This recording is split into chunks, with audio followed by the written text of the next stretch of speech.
e difamação. A primeira coisa que você deve fazer é guardar este conteúdo, né? Agora, aí a gente acaba caindo num outro problema. As pessoas imaginam, então você imagina lá, alguém fez um comentário sobre você numa rede social. As pessoas imaginam que o simples print, que a gente chama, né? Imprimir a tela é o suficiente. Mas o fato é que aquela impressão, aquele conteúdo, ele pode ser criado pela própria pessoa. Exatamente. Né? Então, hoje o que a gente faz, né, os advogados fazem, é ir até um cartório, porque o cartório ele goza de fé pública, né? Então você vai no cartório e ele faz uma ata notarial. Este documento é um documento público, então ele vai dizer que procurado por determinada pessoa num determinado dia, foi solicitado que acessasse um determinado site, que acessar o site constatou o conteúdo e ele começa a descrever o conteúdo. Muito bem. Ele colocando nesse documento público, você tem ali a prova daquilo que você vai querer eventualmente levar a juízo. Muito né? bem. Quer dizer, ele tem que procurar então um cartório para documentar aquela ofensa que foi feita na rede social. Se você quiser utilizar essa prova para ser ressarcido no âmbito civil, onde você vai pleitear uma indenização por dano moral. Okay. Do ponto de vista criminal, você não precisa nem ir tão longe. Você procurando a delegacia, o próprio delegado na investigação vai constatar e fazer isso se tornar público. Então são dois caminhos distintos, duas consequências diferentes para o mesmo ato praticado. Muito bem. E voltando a falar daquela questão das brigas e rixas, as pessoas que promovem esse tipo de situação, encontros entre torcidas e aquele duelo, aquela coisa, que tipo de crime essas pessoas estão praticando e qual a punição para isso? Podem existir vários crimes dependendo do conteúdo que é postado, né? Mas quando eles fazem isso no sentido de marcar uma data para uma briga entre torcidas, isso pode caracterizar o crime de rixa, né, que está previsto no Código Penal, além dos outros de calúnia, injúria, difamação. E tem aquela questão toda também ainda de discriminação, de racismo. Na verdade, a internet é um papel em branco, né? Então, assim, quando você pergunta que tipo de crime, são tantas as possibilidades e as pessoas, de fato, elas acabam fazendo as coisas porque elas acham que na internet não tem consequência, né? E o que não é verdade. Talvez o que carece um pouco por parte do Estado é um contingente um pouco maior para dar resposta a essas questões. Mas lei existe porque as leis no mundo real são aplicadas na medida do possível, porque o judiciário tem que dar uma resposta.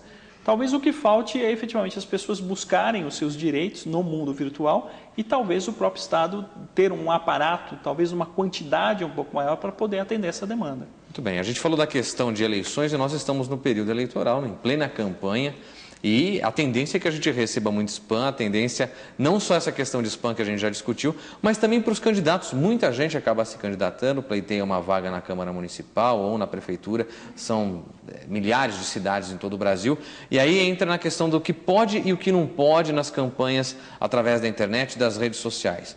Quais são os limites, doutor? Este assunto acabou de ser regulamentado, né? A questão das campanhas nos meios virtuais. Então, algumas coisas já ficaram claras ali, como, por exemplo, você não pode ter nenhum tipo de propaganda eleitoral em sites de pessoas jurídicas, né? Então, em hipótese nenhuma, a sua empresa vai poder ter lá um bannerzinho do seu candidato, né?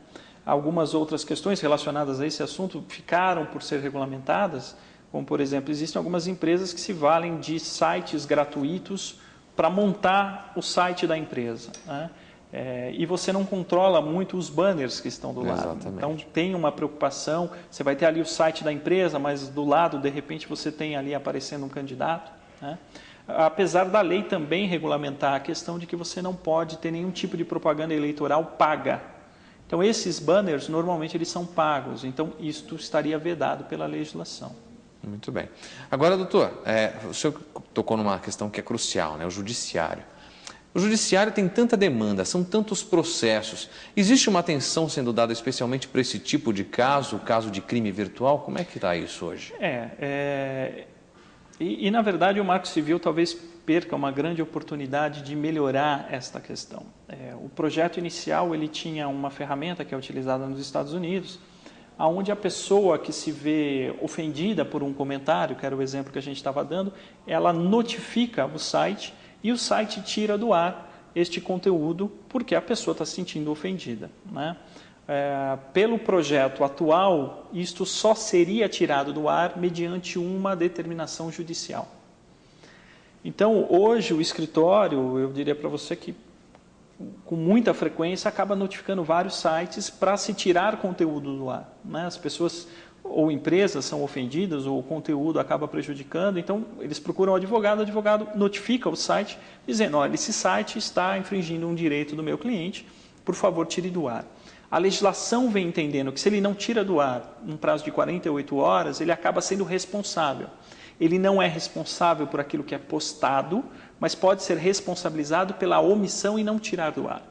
Agora, se a lei for aprovada da forma que o projeto se apresenta, a minha notificação não vai surtir o mesmo efeito que vem surtindo atualmente. Eu preciso ir ao judiciário, pegar uma autorização por parte do juiz, uma determinação, né, uma decisão judicial para então ir até esse site para ele tirar o conteúdo do ar. A gente entende que isso é para resguardar a questão da liberdade de expressão, né? Mas eu acho que nenhum direito ele é pleno.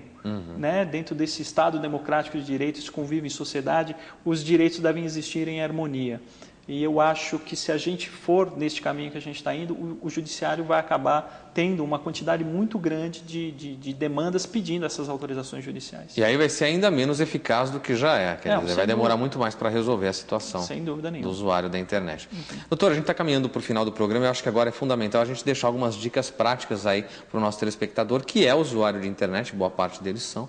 Como a gente pode correr atrás do prejuízo, digamos assim? Se eu sou vítima de algum crime virtual, de algum crime digital, a quem eu recorro? Qualquer delegacia? Como é que funciona esse processo de reclamação? Do ponto de vista penal, sem dúvida você tem que buscar a delegacia, né? Existe uma delegacia especializada para crimes relacionados a transações bancárias, mas que o delegado sempre se coloca de uma forma muito no sentido de ajudar mesmo. Lá eles têm um conhecimento técnico muito grande para apuração dessas questões, mas do ponto de vista legal você pode procurar qualquer delegacia, porque o Estado ele tem que dar uma resposta para o seu problema, do ponto de vista penal. Muito bem, é aquela história, eu vou, faço o BO, tudo certinho. É sempre importante relacionar testemunhas também? Sempre que possível é interessante você relacionar testemunha. Se você tiver a possibilidade de fazer a ata notarial, você já vai levar uma prova. Uma prova concreta. Né, que é o que a gente chama em direito penal, que é a materialidade do crime. Então, se a gente está falando de um crime de calúnia, injúria e difamação, você está levando a prova de que o crime efetivamente existe. Né, já é um caminho.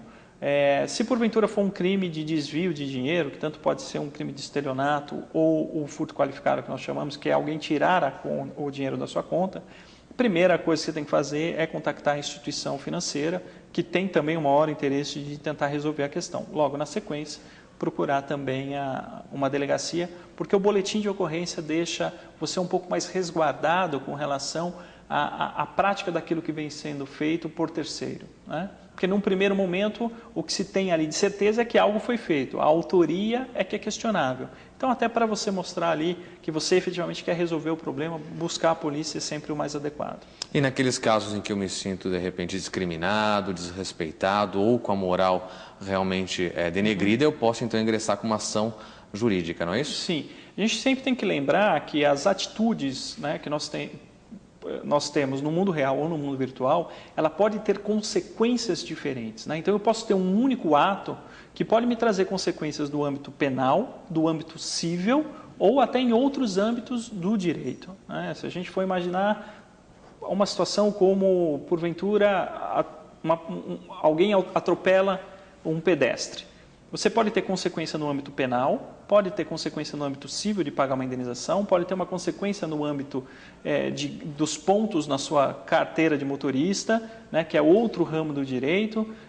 Se for um motorista de ônibus, pode ter consequências do âmbito trabalhista. Então, um único ato pode ter consequências diversas. Né? Então, a gente se atém muito a essa questão do crime, porque é óbvio, ele normalmente é o mais pesado, é o mais forte, mas você também tem outras consequências aí que você tem que ficar bem alerta com relação àquilo que você está fazendo. Muito bem, doutor, infelizmente tem tanto assunto, né, tão interessante falar sobre isso, porque ajuda as pessoas de um modo geral a saberem quais são os seus limites e os cuidados que precisam tomar, mas não dá tempo de falar tudo num programa só. Fica o convite para que o senhor volte aí futuramente para a gente falar sobre mais assuntos relacionados a crimes digitais. Obrigado por ter vindo, por todos os esclarecimentos que o senhor nos deu aqui nesse programa. É sempre um prazer falar do assunto e a gente fica à disposição. Tá certo. Muito obrigado mais uma vez. E obrigado a você que nos fez companhia. A gente espera que esse programa tenha, de alguma forma, te ajudado aí a se precaver, a conhecer quais são os limites de uso da internet e que você possa realmente tomar cuidado, usar a internet com responsabilidade, sem ser prejudicado. Mais uma vez, obrigado por sua companhia, por sua audiência,